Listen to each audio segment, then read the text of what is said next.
Assalamualaikum warahmatullahi wabarakatuh. Selamat datang di channel Joyo The Explorer Channel. Oke teman-teman, ini gawat, BYD invest 11 triliun di Indonesia. Jepang dan Eropa ketar-ketir. Oke, Jepang dan Eropa ketar-ketir karena mereka bersaing dengan Cina ya di Indonesia. Nah, saya sebagai rakyat Indonesia pun ketar-ketir kalau model investasinya seperti ini. Oke, yang dimaksud seperti apa investasinya, dan nanti kalau versi saya harusnya investasi seperti apa yang dilakukan ya. Oke, kita simak informasinya. Halo teman-teman, mobil listrik asal Tiongkok BYD kembali berinvestasi di Indonesia dengan menggelontorkan dana yang sangat fantastis, yaitu senilai 11,7 triliun. Hal ini diinformasikan PLT Direktur Jenderal Industri Logam, Mesin, Alat Transportasi, dan Elektronika, disingkat ILMATE, Putu Juli Ardika.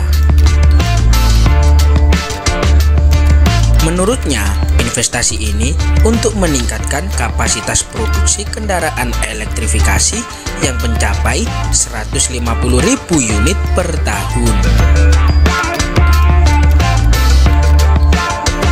Dia juga menyatakan dengan masuknya investasi besar ke Indonesia diharapkan dapat memberikan dorongan bagi industri komponen lokal untuk terus berkembang serta terjadinya transfer teknologi dari BYD kepada industri komponen di tanah air.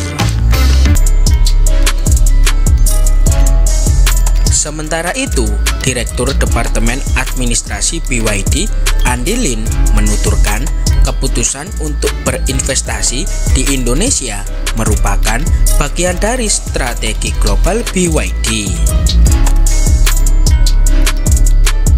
Oleh karena itu, Andi berharap dengan investasi ini maka capaian produksi 15 juta BYD secara keseluruhan juga bisa terrealisasikan berkat andil pabriknya di tanah air.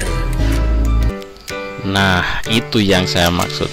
Jadi kalau Cina ini hanya investasi 11,7 triliun ya, uang yang luar biasa besar, tapi ini kan uang masuk ke Indonesia untuk bikin pabrik apa? Merakit BYD.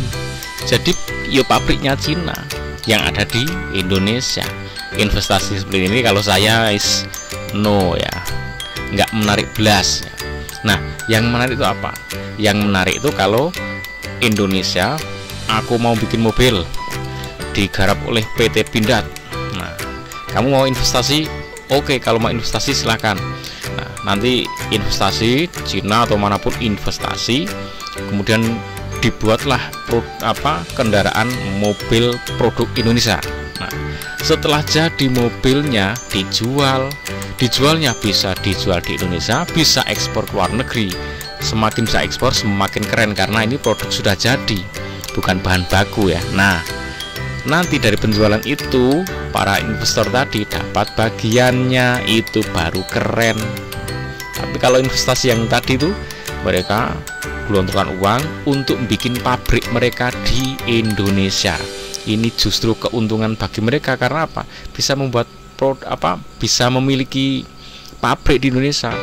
Susah dong bikin pabrik, apalagi di luar negeri. Lah ini malah difasilitasi.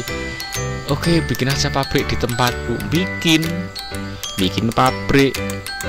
Enak kan? Enak banget. Nggak usah beli tanahnya sudah ada di Indonesia, punya Indonesia, tinggal dibangun.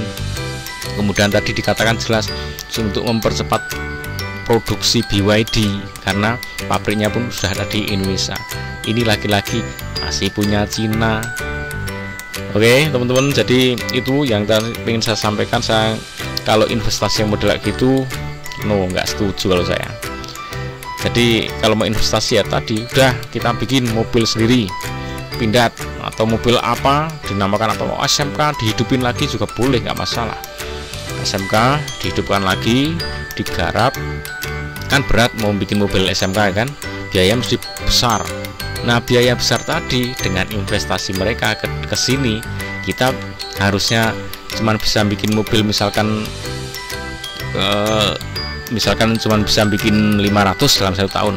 Karena mereka pada berinvestasi bisa bikin 2000 setahunnya. Nah, itu karena keuntungan investasi mereka di kita bisa memproduksi lebih banyak, lebih cepat, lebih bagus ya, sehingga penjualannya pun bisa lebih cepat, bisa ekspor kemana-mana. Nah, dengan penjualan yang cepat, kapasitasnya besar, maka perputaran uangnya pun besar, sehingga para investor itu juga akan mendapat hasilnya. Mereka nggak punya kewenangan apapun terhadap Indonesia. Mereka tidak bisa ngatur gini gitu. Mereka ngikutin aturan kita, aturan Indonesia. Aturannya gini bro, nah, mereka ikut ya. Karena apa? Kita berdiri dengan kokoh di kaki sendiri.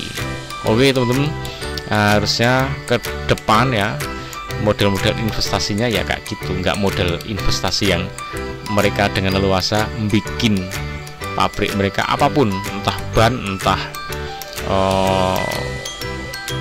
industri apapun, itu modelnya ya seperti itu.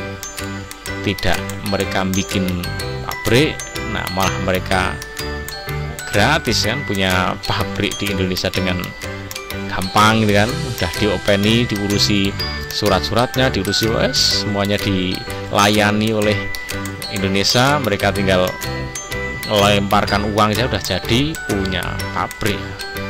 Oke, sahabat Joyo The Explorer Channel, kita doakan Indonesia akan berjaya di semua lini, dan Indonesia benar-benar menjadi macan Asia.